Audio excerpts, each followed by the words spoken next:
হাত ধইরা নিয়ে যাইতাছি, অত জোরাজুরি করতেছে, কিন্তু আমার কাছে বোঝা যাইতেছে আমি অনেক বড় মানুষের একটা হাত ধরছি। অনেক বড় মানুষের হাতটা এইরকম, কিন্তু আমার সাথে তো আমি জানি আমার ছেলে কিছু হইব না, আর আমি তো এইসব কিছু ভাবি নাই। আমার দুইজন বন্ধু আছিল, এমনও কি আছে, তাদের সাথে চলাফেরাটা একটু বেশি। নাম সুহাগ, আরেকজন আছেন তার নাম নাহিদ। ওরা একদিন গেছিল আমার বাসায়, আমার ডাইকা বার করছে একটা মোবাইল নেওয়ার জন্য। তারপর ওদের সাথে দেখা সাক্ষাৎ করিয়া আমি ঘরের ভিতরে গেট খোলার পর, গেট লাগায় ঢুকার পরে তো দেখতে পেলাম তালা দেওয়ার আগে আমার ছেলে ল্যাম্পটা, তো পরনে কোনো কাপড় নাই। তো আমি রাইকে আসতে সময় দেখেছি ও ঘুমে, কাপড় টাপড় সব কিছু আছে। তো আইসা বলতেছে গেট তালা দেওয়ার আগে, যা আব্বা আমি মজা খাবো, তো আমার টাকা দাও। আমি বললাম বাবা দোকান তো লাগাই লাইছে, তুমি ওর মজা কোথা থেকে খাইবা, তে আসো তোমারে সকালে দিমু। না আমি যাইতাম না, আমার মজা কিনা দাও। ছেলের বয়স বেশি না, 3 থেকে 4 বছর হইব। তারপর ওর পিছনে আমি ডাকতেছি, ও দাঁড়ায় না, ও দৌড়ে পালাইয়া যাইতাছে অথবা কান্তাছে এইরকম। কিন্তু অনেক নিরিবিলি রাত, এই সময় মনে হয় 1:30-2টা হবে। তো এই কলোনির মানুষ নীরব হয়ে যায়। এটা গ্যারাজ, রিস্কার গ্যারাজ। তো ওই জায়গায় একটা মোটর আছে, ওই মোটরের ওয়াল পর্যন্ত আমার ছেলে, আমি ডাকার পরে যে সময় দৌড়াইয়া যায়, যাওয়ার পর আমি ওর পিছনে দৌড়তেছি। কিছুক্ষণ পর দেখি একটা ওয়াল আছে মোটরের দিক দিয়া, ওয়ালের সাথে গিয়া বাড়ি খাইয়া যায়। বাড়ি খাওয়ার পর আমি ওই জায়গায় গিয়ে তারে খুঁজতেছি, তো আমি আবার পড়িয়া গেছিলাম। পড়ার পর দেখি ও আবার আসছে, আইসে আমার কান্দাত বসছে, বইসা এমনি গাত আটটাত দেয় না। তারপর আমি যখন বাসার দিকে যাব, হাতে দইরা, আমার কাছে বোঝা যাইতেছে যে আমি ওর হাতে ধরছি, কিন্তু হাতটা খুব ঠান্ডা।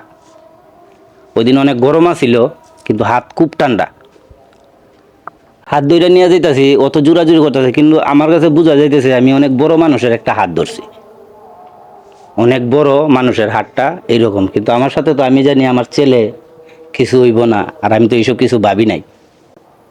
তারপর আবার এখন আমি ঘরের ভিতরে গেছি, ও তো আর ঘরের ভিতরে ঢুকে না, মানে বাইরেই থাকে।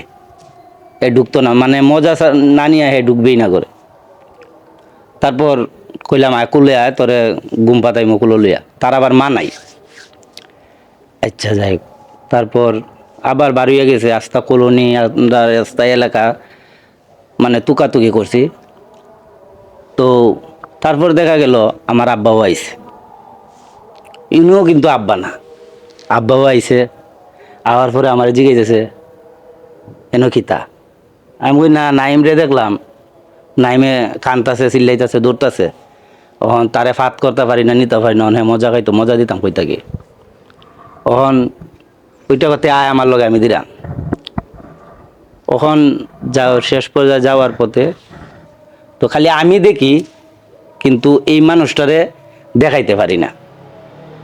যে সময় আমি তারে পাই, এই সময় ও মানুষটারে পাই না, আমার যে বাপ তানটা আমি পাই না। আবার দেখা গেছে আমার ছেলে, তে আমার আব্বা নাই। তে আবার দেখা গেছে আব্বা আছে, আমার ছেলে নাই, কিন্তু মানুষ হয়তো একজনই। তারপর অনেকক্ষণ এরকম করতে করতে ফজরের একটু আগে আবার এই মোটরের দিক দিয়ে দৌড় দিছে। দৌড় দেওয়ার পরে আমিও পিছনে দৌড় দিছি।